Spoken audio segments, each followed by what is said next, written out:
Corona संकट के दौरान बच्चों को ऑनलाइन पढ़ाई पर जोर दिया जा रहा है, लेकिन गढ़वा के कई स्कूलों में अब तक बिजली ही नहीं पहुंच पाई है।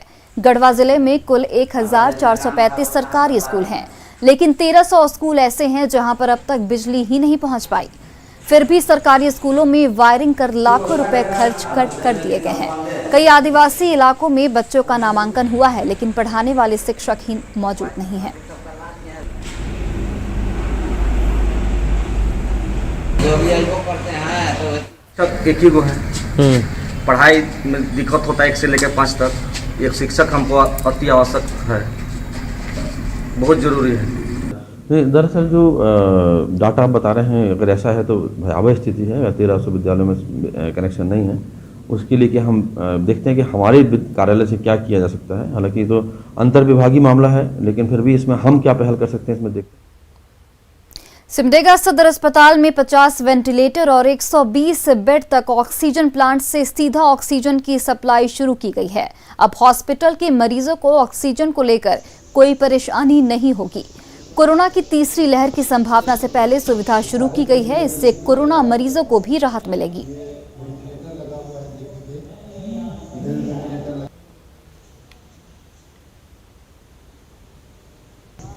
कि जो ऑक्सीजन की कमी पिछले बार देखी गई थी, वो ऑक्सीजन की कमी यहाँ पर बिल्कुल नहीं होगी, क्योंकि पीएसए प्लांट एक लग चुका है और एक लगने की तैयारी हो रही है। पूरे अस्पताल कम से कम 170-75 बेड को ऑक्सीजन सेंट्रल ऑक्सीजन सप्लाई किया जा रहा है। देवघर के लोगों को अब ऑक्सीजन की कमी से जूझना नहीं पड़ेगा। ऑक्सीजन की किल्लत को दूर करने के लिए सदर अस्पताल ने सरकार की मदद से पूरी तैयारी कर ली है। पिछले दिनों कोरोना की दूसरी लहर में ऑक्सीजन की कमी से हजारों लोगों ने जान गंवा दी, जिसको देखते हुए राज्य सरकार और केंद्र सरकार की अगुवाई में दोनों की संयुक्त पहल से 2 ऑक्सीजन प्लांट लगाया जा रहा है। मधुपुर प्लांट में मशीनें लग चुकी हैं, जबकि देवघर में भी काम चल रहा है। सदर अस्पताल, पुराना सदर अस्पताल, all India institute of medical sciences Devipur और मधुपुर, इतना का जो है ऑक्सीजन प्लांट सैंक्शन है। अभी हमारे पास पुराना नया सदर अस्पताल में 10,000 लीटर पर आवर का प्लांट आया है, जो कि आकर के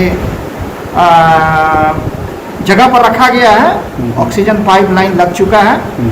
थोड़ा सा डीजे और क्या कहते हैं इलेक्ट्रिकल थोड़ा सा काम बाकी है, केबल में हो जाएगा, तो भी हम समझते हैं सप्ताह दिन में। वहीं ट्रैफिक चालान जमा नहीं करने वालों के लिए रांची ट्रैफिक पुलिस ने लास्ट अल्टीमेटम जारी कर दिया है। जिन लोगों के द्वारा ट्रैफिक चालान अब तक जमा नहीं किया गया है, उन्हें अब लास्ट नोटिस भेजा जाएगा, जिसके बाद अब उन लोगों के खिलाफ कानूनी कार्रवाई की तैयारी की जाएगी। रांची ट्रैफिक एसपी अंजनी अंजन ने ऐसे लोगों से अपील की है और कहा है कि जल्द से जल्द जिनके भी फाइन अब तक नहीं भरे गए हैं, वो जल्द से जल्द ऑनलाइन तरीके से फाइन जमा करें, अन्यथा कार्रवाई की जाएगी। सारे लोगों से अपील है कि जब आपका चालान जनरेट हो जा रहा है तो अभी ऑनलाइन प्रोसेस है, बहुत आसानी से आप अपना चालान का जो फाइन है वो पे कर सकते हैं। तो वेबसाइट पे जाएं, इसमें कहीं भी कोई ह्यूमन इंटरवेंशन नहीं है, वो डेफिनेटली पे कर दें। अदरवाइज हम लोगों को फिर कोर्ट के माध्यम से समन की प्रक्रिया शुरू करनी पड़ेगी। झारखंड के नए राज्यपाल रमेश बैस के शपथ ग्रहण समारोह और मौजूदा राज्यपाल द्रौपदी मुर्मू के विदाई समारोह को लेकर रांची जिला प्रशासन और पुलिस तैयारी में जुट गई है। इसी तैयारी का जायजा लेते हुए रांची के डीसी, एसएसपी सहित कई अधिकारी होटल रेडिसन ब्लू पहुंचे और गेस्ट सहित कई अन्य पहलुओं पर चर्चा की। संभावना व्यक्त की जा रही है कि अगर राजभवन, सीएम आवास सहित किसी निजी होटल में विदाई समारोह आयोजित होता है तो गेस्ट और नए राज्यपाल का रात्रि विश्राम रेडिसन ब्लू होटल में किया जा सकता है। हालांकि अभी इसकी औपचारिक घोषणा नहीं की गई है। वहीं प्रशासनिक अधिकारी 14 जुलाई के शपथ ग्रहण समारोह और विदाई समारोह की तैयारी में जुट गए हैं।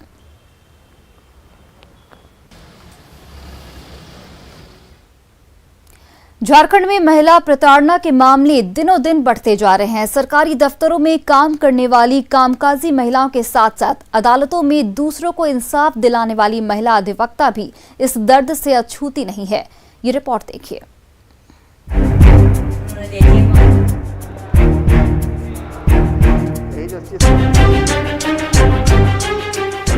झारखंड में महिला प्रताड़ना और उत्पीड़न के मामले हर स्तर पर दिनों दिन बढ़ते नजर आ रहे हैं।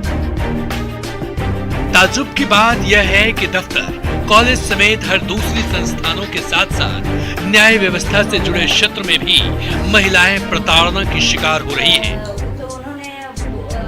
2021 में अब तक झारखंड स्टेट बार काउंसिल के विमेन ग्रीवांस सेल में 6 से 7 महिला अधिवक्ताओं की शिकायतें कई जिलों से पहुंच चुकी हैं। इनमें सभी मामले कामकाज के दौरान महिला अधिवक्ताओं को धमकी देने, प्रताड़ना और अभद्र टिप्पणी करने से जुड़ी है। तो जहाँ पे महिलाएं कामकाजी महिलाएं, जो महिलाएं देखा जाए जहाँ पर वकील जो महिलाएं दूसरे को हक दे रही हैं, जिनको अपना कानून बता रही हैं कि उनके प्रति कानून के क्या उनके अधिकार हैं, तो ये सारे अधिकार जो जानने वाली महिलाएं हैं, उनको जब अपने कार्यस्थल में प्रताड़ित किया जाता है तो वो उस तरह का जो है वो कंप्लेंट जो है इस ग्रीवांस सेल में देती हैं। शिकायतों की इस फाइल में एक मामला रांची सिविल कोर्ट का भी है, जहां एक महिला अधिवक्ता ने एक पुरुष अधिवक्ता पर दबंगई का आरोप लगाते हुए विमेन सेल में बाकायदा लिखित शिकायत दर्ज कराई है। मामला था यहाँ कुछ सीनियर्स के साथ मेरे साथ कुछ सीनियर्स का दुर्व्यवहार रहा है, तो उसके एवज में मैंने एक काउंसिल में एक एप्लीकेशन दिया है और एक महिलाओं को भी यहाँ बहुत ज़्यादा सुरक्षा नहीं मिल पाता है, हम लोग अनसेफ फील करते हैं। राज्य में झारखंड स्टेट बार काउंसिल में विमेन ग्रीवांस सेल का गठन 2018 में सुप्रीम कोर्ट के निर्देश के बाद हुआ था, लेकिन आज भी महिलाओं के अधिकार की सुरक्षा करने वाले इस सेल का गठन विधिवत तरीके से नहीं हो पाया है। नियम के मुताबिक शिकायत सेल में 50% से ज्यादा महिलाओं की भागीदारी होनी चाहिए। मैंने इस बात को बहुत बार जीबी में अलग अलग जगह पर संस्थानों में उठाया, लेकिन एकमात्र महिला होने के चलते, जैसे 25 मेंबर हैं और सारे पुरुष हैं, ऐसे जगह पर मैंने शिकायत की है झारखंड स्टेट बार काउंसिल में, लेकिन इसकी सुनवाई अभी तक से नहीं हुई है। ये दुर्भाग्य की बात है हमारे झारखंड के लिए। हालांकि ज्यादातर मामलों में महिला अधिवक्ता शिकायत में भी संकोच करती हैं, क्योंकि वह खुलकर ऐसे मामलों में सामने आने से बचती हैं। ऐसे में सवाल यह है कि स्टेट बार काउंसिल का विमेन ग्रीवांस सेल महिला अधिवक्ताओं को इंसाफ दिलाने में कितना सफल हो पाता है। न्यूज़ 18 के लिए रांची से संजय कुमार सिन्हा की रिपोर्ट। महामारी की दूसरी लहर से निकलने के बाद देश का सबसे ज्यादा आबादी वाला राज्य उत्तर प्रदेश 18 साल से ऊपर के सभी लोगों के वैक्सीनेशन पर जोर दे रहा है। नेटवर्क 18 और फेडरल बैंक की मुहिम संजीवनी खुराक जिंदगी की के तहत वैक्सीनेशन को लेकर लोगों को जागरूक किया जा रहा है। आइए देखते हैं प्रांशु मिश्रा की ये खास रिपोर्ट।